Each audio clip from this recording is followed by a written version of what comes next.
இன்றைக்கி நான் மட்டன் செய்கிறேன். அதை பார்த்துட்டு என் பையனுக்கு மட்டும் இல்லை, உங்களுக்குமே இது ரொம்ப யூஸ்ஃபுல்லாக இருக்கும்னு நினைக்கிறேன்.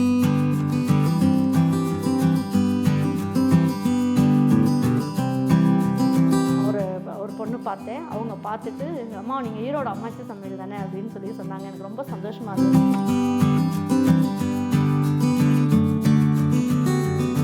அங்கே வந்து வெறும் பிரியாணி தாம்மா நிறைய கிடைக்குது. எனக்கு வந்து சாப்பாடே கிடைக்க மாட்டேங்குது. அதாவது சாதம் குழம்பு அப்படி ஊற்றி சாப்பிட்ணுன்னு இருக்கு.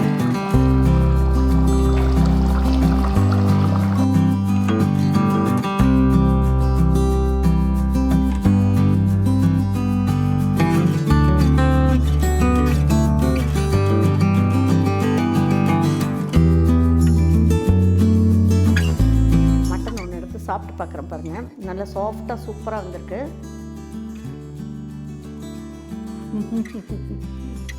ரொம்ப நல்லாயிருக்கு, நல்லா சாஃப்டாக வந்திருக்கு. முழுகுலெல்லாம் நல்லா உரைச்சிருக்கு. ரொம்ப நல்லா எலும்பும் சதையும் அப்படியே கலந்து வந்துருச்சு. அந்த அளவுக்கு டேஸ்ட் சூப்பராக இருக்குது. வெல்கம் டு ஈரோடு அம்மாச்சி சமையல். இது நம்ம வீட்டு சமையல். இன்றைக்கி நம்ம பார்க்க போகிறது ஒரு சூப்பரான டேஸ்டான மட்டன் குழம்பு தான் செய்ய போகிறோம். இது நான் யாருக்காக நான் செய்ய போகிறேன் அப்படிங்கிறத நான் சொல்கிறேன். ஏன்னா என் பையன் வந்து இப்போ என்ன பண்ணியிருக்காங்க, வீடு எடுத்து வெள்ளூரில் வச்சுருக்கோன்னு சொன்னோம் இல்லைங்களா. அங்கே வந்து வெறும் பிரியாணி தாம்மா நிறைய கிடைக்குது. எனக்கு வந்து சாப்பாடே கிடைக்க மாட்டேங்குது. அதாவது சாதம் குழம்பு அப்படி ஊற்றி சாப்பிட்ணுன்னு இருக்குது. எனக்கு வந்து ரொம்ப கஷ்டமாக இருக்குது. உங்கள் யூடியூப்பில் ஏதாவது வந்து ரொம்ப சிம்பிளான ஏதாவது சமையல் கொஞ்சோண்டு வாங்கிட்டு வந்து ஒரு 1/4 கிலோ வாங்கிட்டு வந்தோம்னா அப்படியே செஞ்சு சாப்பிட்ற மாதிரி நீங்கள் எனக்கு போடுங்கம்மா அப்படின்னு சொல்லி நான் அதை பார்த்து நான் செஞ்சுக்கிறேன் அப்படின்னு சொன்னாங்க. அதுக்காக நான் என்ன பண்ணியிருக்கேன், இப்போ நான் கறி மசாலா தூள் மட்டும் வச்சுக்கிட்டு நம்ம என்ன பண்ண போகிறோம், நம்ம வந்து நிறைய தேங்காய்லாம் எதுவுமே அரைச்சி, ஏன்னா அவங்களுக்குலாம் தேங்காய்லாம் கீறி எடுத்துக்கிட்டு இருக்கணும்னா ரொம்ப கஷ்டமாக இருக்கும். ஃப்ரிட்ஜு இருக்குது, அதனால் நான் இஞ்சி பூண்டு பேஸ்ட்டெல்லாம் அரைச்சி கொடுத்துருவேன். அப்படி இல்லைன்னா அவங்க கூட வந்து எல்லாம் துவைச்சி எல்லாம் பண்ணுறதுக்கெல்லாம் ஒரு அக்கா ஒருத்தவங்க வந்துக்கிட்டு இருக்காங்க. அதாவது எங்கள் ஜெயந்துக்கு அக்கா, எனக்கு வந்து என் பொண்ணு மாதிரி தான் அவங்க வந்து என்ன பண்ணியிருக்காங்க, இஞ்சி பூண்டெல்லாம் துருவி, அதாவது இஞ்சி பூண்டெல்லாம் நல்லா இது பண்ணிட்டு அவங்க வீட்லேயே அரைச்சி கொண்டு வந்து ஃப்ரீசரில் அடியில் வச்சுருவாங்க. வேணுமோ ஜெயந்த் எடுத்து போட்டு செஞ்சுக்குவான். நான் தான் ஐடியா கொடுத்தேன், அந்த அக்காவையும் எல்லாமே பண்ணிவிட்டு வந்து வைக்க சொல்லுக்கண்ணே, அப்போ வந்து உனக்கு செய்கிறது ரொம்ப ஈஸியாக இருக்கும். இது ரொம்ப ஈஸிப்பா, சிக்கன் மட்டன் எல்லாமே இதே மாதிரி செஞ்சுக்கலாம், ரொம்ப ஈஸியாக இருக்கும் அப்படின்னு. அப்போ அதை போடுங்கம்மா சீக்கிரம், நான் அதை பார்த்து செய்கிறேன் அப்படின்னு சொன்னாங்க. அதனாலேயே நான் என்ன பண்ணியிருக்கேன், இன்றைக்கி பையனுக்காகவே நான் வந்து என்ன பண்ண போகிறேன், நான் ரொம்ப சிம்பிளாக பையனுக்காகவும் சரி, நீங்கள் பேச்சுலர்ஸ் நிறைய பேர் வந்து தனியாக வீடு எடுத்து தங்கிட்டு வேலைக்கு போகிறீங்க, அதுக்கப்புறமா வந்து காலேஜுக்கு போவீங்க, அந்த மாதிரிலாம் இருப்பீங்களே, உங்களுக்கு அது ஃபாரின் கரெக்டு.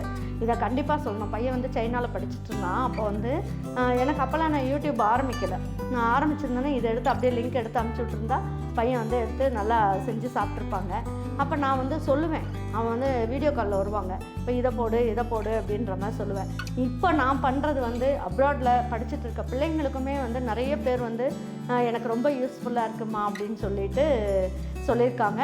அவங்களுக்கும் இது ரொம்ப யூஸ்ஃபுல்லாக இருக்கும். போன வாரம் கூட நான் ஏர்போர்ட்டில் வந்து ஒரு பொண்ணு பார்த்தேன். அவங்க பார்த்துட்டு, அம்மா நீங்கள் ஈரோடு அம்மாச்சி சமையல் தானே அப்படின்னு சொல்லி சொன்னாங்க. எனக்கு ரொம்ப சந்தோஷமாக இருந்து, என் பையனோட வயசு தான் இருக்கும். அப்புறம் எனக்கு ரொம்ப சந்தோஷமாக இருந்து, நான் உங்கள்ட்ட பார்த்து தான் நிறையா செஞ்சிட்ருக்கேன் அப்படின்னு. இந்த வாட்டி நான் போகும்போது பார்த்திங்கன்னா ஏர்போர்ட்டில் நான் போயிருந்தேன், சென்னை போயிருந்தேன். அப்போ பார்க்கும்போது ஒரு 4-5 பேர் என்னை பார்த்து ரொம்ப நல்லா இருக்குமா அப்படின்னு எனக்கு ரொம்ப பெருமையாக ரொம்ப சந்தோஷமாக இருந்தது. எல்லாருக்கும் தேங்க்ஸ் சொல்லணும். நான் இன்றைக்கி நான் மட்டன் செய்கிறேன்.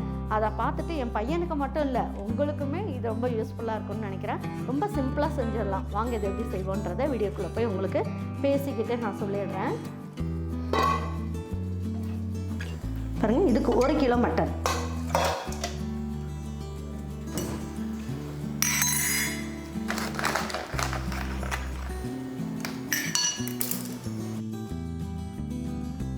பாருங்கள், இந்த கரண்டி அதாவது டேபிள் ஸ்பூன் இருக்குல்ல, இதில் 3 கரண்டி அளவுக்கு போட்டுக்கலாம். இது வந்து 1 கிலோ அளவுக்கு மட்டன் அப்படின்றதுனால இதில் 3 கரண்டி அளவுக்கு நம்ம சேர்த்துக்கலாம்.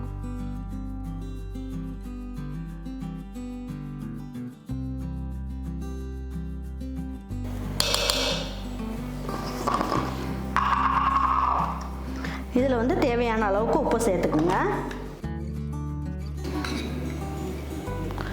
1 ஸ்பூன் அளவுக்கு இஞ்சி பூண்டு பேஸ்ட், 1 டேபிள் ஸ்பூன் அளவுக்கு எண்ணெய், கடலெண்ணெய்,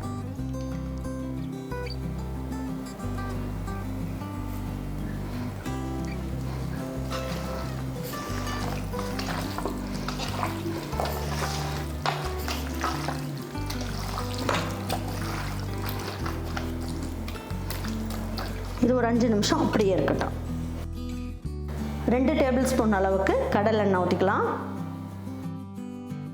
ஒரு 1/4 ஸ்பூன் அளவுக்கு சோம்பு, ஒரே ஒரு பட்டை, அன்னாச்சி மொக்கு, ஒரு கிராம்பு.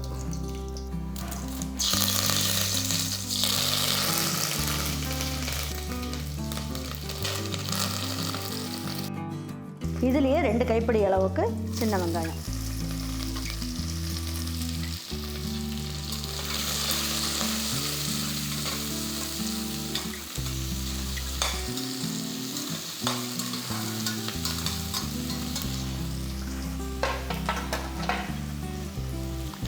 இதிலே 10 பல்லு பூண்டு,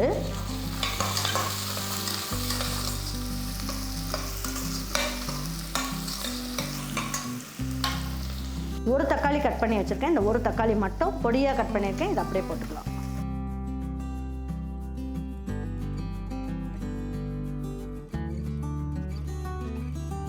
பாருங்க, இது வந்து நல்லா கலர்ஃபுல்லாக இருக்கிறதுக்கு காஷ்மீரி சில்லி வந்து ஒரு 1/4 ஸ்பூன் அளவுக்கு எடுத்துக்கலாம். இது வெங்காயம் தக்காளிக்கு தேவையான அளவுக்கு மட்டும் உப்பு சேர்த்துக்கலாம். பாருங்கள், பட்டை கிராம்பு இந்த இதெல்லாம் இல்லாமல் கொஞ்சம் வெங்காயம் சேர்ந்த மாதிரி கொஞ்சமாக எடுத்துக்கலாம். இதில் 2 கரண்டி அளவுக்கு எடுத்துக்குவோம். இதை எடுத்து ஒரு மிக்ஸி ஜாருக்கு போட்டுக்கலாம்.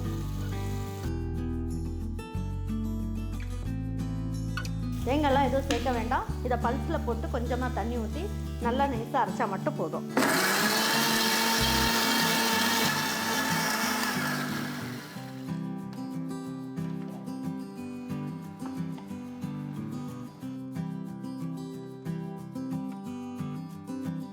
பாருங்க, இப்போ வந்து இந்த மட்டனை எடுத்து இதில் போட்டுடலாம்.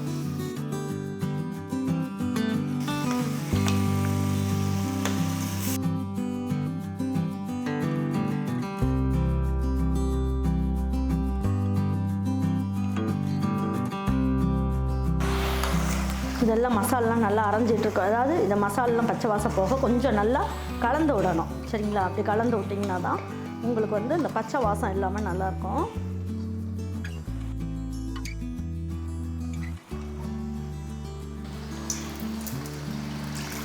இந்த அளவுக்கு தண்ணியை இதில் ஊற்றிக்கலாம். அப்போ தான் உங்களுக்கு அடி பிடிக்காமையும் இருக்கும். நல்லா இந்த இதுலேயே கொஞ்சம் வேகும். இந்த அளவுக்கு தண்ணியே போதும். ரொம்ப தண்ணியெல்லாம் ஊற்றணும்னு அவசியம் இல்லை.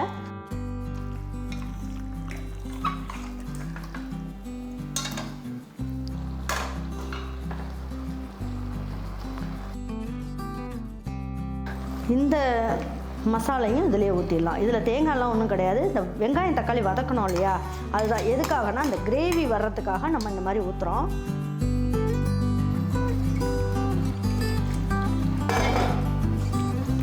பாருங்கள், இதை நல்லா கலந்து விட்டுருவோம்.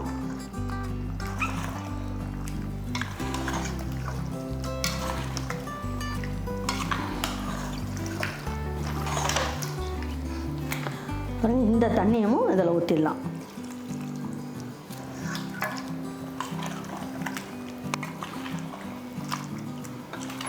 இந்த அளவுக்கு தண்ணி ஊற்றிருக்கோம். இதுக்கு மேலே ஊற்றணும்னு அவசியம் கிடையாது. இப்போ குக்கர் மூடியை மூடி வச்சிடலாம்.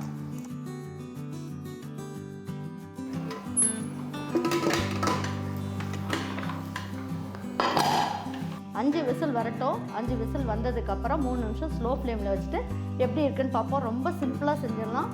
இந்த மட்டன் கறி மசாலா தூள் இருந்தாலே போதும். ரொம்ப ஈஸியாக செஞ்சிடலாம் நம்ம.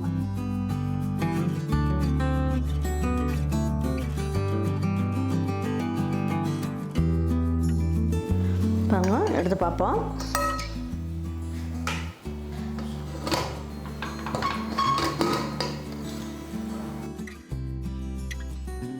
ஸ்டவ் ஆன் பண்ணிடலாம். ஆன் பண்ணிவிட்டு நல்லா ஒரு வாட்டி கலந்து விட்டுருவோம்.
பாருங்கள், எப்பயுமே மட்டன் பிடிக்காது அப்படின்றவங்களுக்கும் மட்டன் செய்கிறது ரொம்ப பெரிய வேலை அப்படின்றவங்களுக்கு பேச்சுலர்ஸ்க்கு இது வந்து ரொம்ப சிம்பிளாக செஞ்சிடலாம். இந்த மசால் மட்டும் இருந்தால் போதும், எல்லாமே பிணைஞ்சு வச்சுட்டு நம்ம செஞ்சுக்கலாம். சப்போஸ் உங்ககிட்ட வந்து சின்ன வெங்காயம் இல்லை, பெரிய வெங்காயம் தாம்மா இருக்குது கட் பண்ணுறதுக்குன்னா பெரிய வெங்காயம் 2 போட்டுக்குங்க, ஒரு தக்காளி போட்டுக்குங்க, போட்டு செஞ்சு பாருங்கள், அட்டகாசமாக இருக்கும்.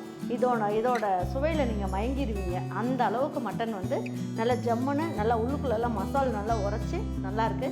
செஞ்சு பாருங்கள். செஞ்சு பார்த்துட்டு உங்களுக்கெல்லாம் பிடிச்சிருந்ததுன்னா லைக் பண்ணுங்கள், ஷேர் பண்ணுங்கள், சப்ஸ்கிரைப் பண்ணுங்கள், மறந்துடாமல் கமெண்ட்ஸ் பண்ணுங்கள். தேங்க்யூ ஃபார் வாட்சிங் ஈரோடு அம்மாச்சி சமையல்.